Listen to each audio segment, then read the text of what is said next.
The Cleaner, Part 1, The Mask of Love. The city was alive. It was midnight in a fancy Lagos nightclub where music played and people danced beneath dim neon lights. The bar was lit up, casting shadows. Ade sat alone at the counter, tall, brown-skinned, and nursing a glass of whiskey. His shirt was dark, sleeves rolled up to his elbows, and his eyes carried a calm focus, like a man used to scanning rooms for more than beauty. Then he saw her. She sat at the other end of the bar, alone, her red gown hugging every curve, skin deep and rich like melted ebony, eyes distant. There was something about her stillness in the chaos that drew him in. He approached casually, lips curled in a half smile. "You look familiar," he said smoothly. She barely glanced at him. "Try a new line, I beg," she replied, swirling her wine without emotion. "That one is stale." He chuckled.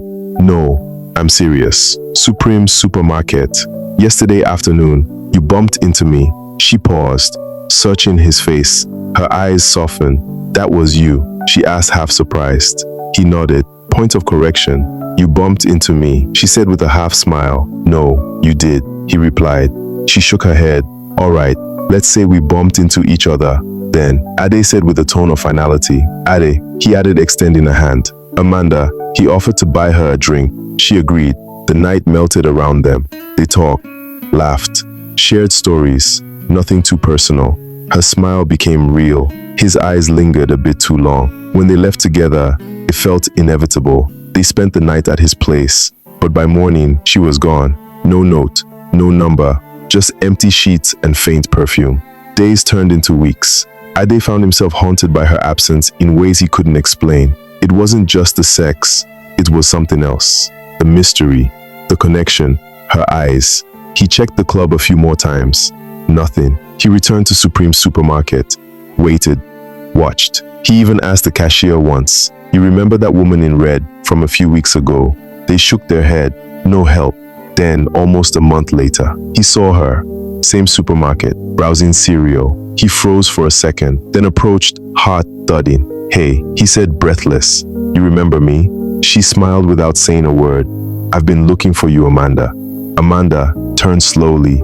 A smile tugged at her lips. "I didn't expect you to actually look for me."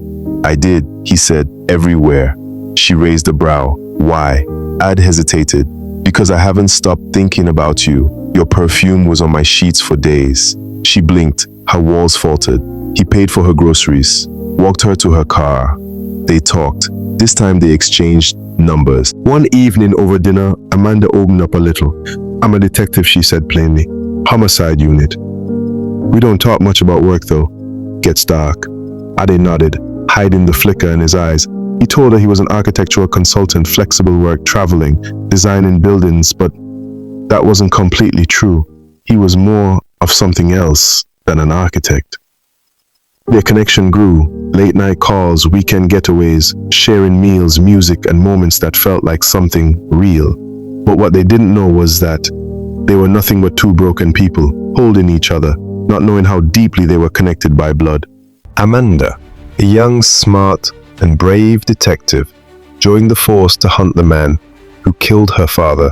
She vowed not to rest until her father's killer was brought to justice.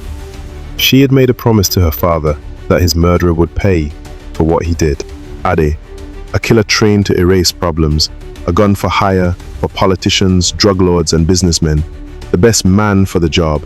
No fingerprints, no trails, no loose ends. They called him the Cleaner. Years ago, in a silent clinical operation, he executed a high-profile target. 2 bullets in the chest, clean and fast. The target was a senior detective who had gotten too close to a drug lord's empire. That was Amanda's father. But to Ade, it was just one of those jobs, and now he was falling for the daughter of the man he killed. Neither of them knew the truth yet. As time passed, Amanda began noticing cracks in his stories. He said he was in Port Harcourt last year, but she spotted an old tagged photo of him in Abuja on the same date. He tensed at sirens, flinched when she cleaned her pistol. Still, she brushed it off. Love makes excuses. It builds illusions where facts should live. And Ade, He started to believe he could outrun his past. He truly loved her, and for the first time in years, he imagined a life without blood. He proposed. She said yes. They say love is blind, but what if love is also cursed?